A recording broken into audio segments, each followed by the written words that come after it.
The very breath of Earth changed that day. It wasn't the sudden roar of an explosion or the flash of an impact in the sky. It was far more insidious, more pervasive. It began with the waters themselves, not just the oceans, but the very moisture in the air, the dew on the grass, the rivers winding through valleys. They shimmered with an unnatural bioluminescent glow, a vibrant, unsettling cerulean that seemed to hum with an alien consciousness. And then the transformation began. It was a quiet terror as the water, alien and alive, sought out and merged with the essence of all living things. Humans, caught unaware, found their skin rippling, their forms shifting, their very being rewritten by these foreign currents. They weren't drowning, they were becoming something else entirely, creatures of a new, terrifying ocean that had enveloped their world without a single tidal wave. This was no mere invasion of ships and soldiers. It was a cosmic reckoning, orchestrated by powers beyond mortal comprehension. From the swirling depths of this transformed reality, they emerged, the triumvirate. Three beings of immense, ancient power, figures of divine majesty and chilling purpose. There was Drogue, whose presence rippled through the newly alien waters, commanding currents with a thought, his form a tempest of liquid power. Beside him stood Tide, a being of serene, terrifying focus, whose gaze could turn flesh to coral or twist the very fabric of the sea into crystalline shards. And then the third, unnamed in any earthly tongue, a silent, shadowy presence whose very stillness was more unnerving than the storm of Drogue or the chilling precision of Tide. This being was an enigma, a void that absorbed light and sound, yet its power was undeniably potent, a silent orchestrator in their vengeful symphony. Their goal, however, was not the conquest of Earth, not in the traditional sense. Earth was merely a means to an end, a cosmic chessboard in an eons-old feud. Their hatred, burning with the intensity of forgotten stars, was directed solely at one, Poseidon. Eons ago, they believed, Poseidon had betrayed them, an act so profound, so unforgivable, that its ripples still resonated through the cosmic currents. This invasion was their grand, terrible act of vengeance, a cosmic-level threat born from a divine betrayal. As a monstrous death kraken, a being of unspeakable scale and power, rose from the depths of this newly alien ocean, its tentacles casting colossal shadows over entire cities. The full horror of their intent became clear. The Kraken was not merely a weapon, it was an extension of their wrath, a living embodiment of their destructive will, its very touch turning the alien-infused life into tools for their unknown purposes. Caught in the crushing grip of this cosmic conflict was Aquaman. Arthur Curry, the king of Atlantis, the bridge between two worlds, found himself in an impossible position. He, who had always strived to protect both the surface and the deep, now faced beings who saw Earth as nothing more than a temporary battlefield. They were gods, yes, but gods whose concept of life and dominion far surpassed anything he had ever known.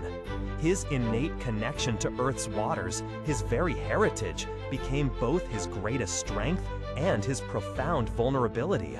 How could he fight an enemy that wielded the very essence of the seas against its inhabitants? The struggle was immense, not just physically, but morally. Aquaman was forced to grapple with the realization that this was not a war of nations or even of species. It was a war of divine entities, and humanity, along with all life on Earth, was collateral damage. He was no longer just the champion of Atlantis or a hero of the Justice League. He was forced to become the unlikely champion of an entire planet, standing against gods who viewed it as expendable. He sought understanding, seeking out ancient Atlantean lore, forgotten texts that whispered of primordial beings and cosmic betrayals. The more he learned, the clearer it became. Drogue, Tide, and their silent counterpart were not merely powerful. They were beings shaped by a different cosmic order, their morality and their justice alien to anything Earth knew. Their rage against Poseidon was absolute, a cosmic wound that had festered for millennia. The true turning point in this desperate struggle was not a display of brute force, but an act of profound will. Aquaman understood that to defeat them, he couldn't just fight their power. He had to understand their nature. He had to defend Earth not just from their destructive acts, but from being consumed by their cosmic feud. In a desperate, climactic confrontation amidst the transformed ruins of a once vibrant coastline, Aquaman did not merely command the transformed waters. He appealed to the remnants of Earth's original essence, calling upon the enduring spirit of life that stubbornly resisted the alien influence. He pushed back against the encroaching transformation, a defendant beacon against the tide of cosmic despair. He wasn't fighting Poseidon's battle, he was fighting Earth's. He channeled not just the power of the trident, but the unwavering spirit of a world refusing to yield. He became a conduit for the planet's innate desire to live, to simply be, even when faced with divine indifference. The Silent Third, the most mysterious of the triumvirate, seemed to react to this defiance, a flicker of something almost akin to recognition in its abyssal gaze. Perhaps it was the sheer audacity of a mortal challenging cosmic vengeance, or perhaps a fleeting echo of the ancient order that had once bound all sea gods.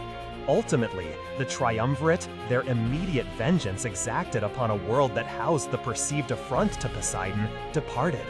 They did not conquer, they simply passed through, leaving behind a scarred Earth, a world forever altered by the alien waters, and a populace grappling with the remnants of transformation. This cosmic tide, as terrifying as it was, left an indelible mark. It was a stark reminder that our planet, and indeed our very existence, can sometimes be caught in the crosshairs of conflicts far grander and older than humanity itself. It underscored Aquaman's unique burden, forever balancing the terrestrial with the cosmic, forever a champion of a world that, through no fault of its own, found itself a battlefield for gods. It reminds us that sometimes the greatest threats aren't about conquest, but about ancient grudges played out on a canvas that happens to be our home. What are your thoughts on such cosmic interventions? Do you believe ancient feuds among divine beings could ever truly threaten our reality? Share your perspectives in the comments below. If this journey through the cosmic tides resonated with you, consider subscribing for more explorations into the extraordinary.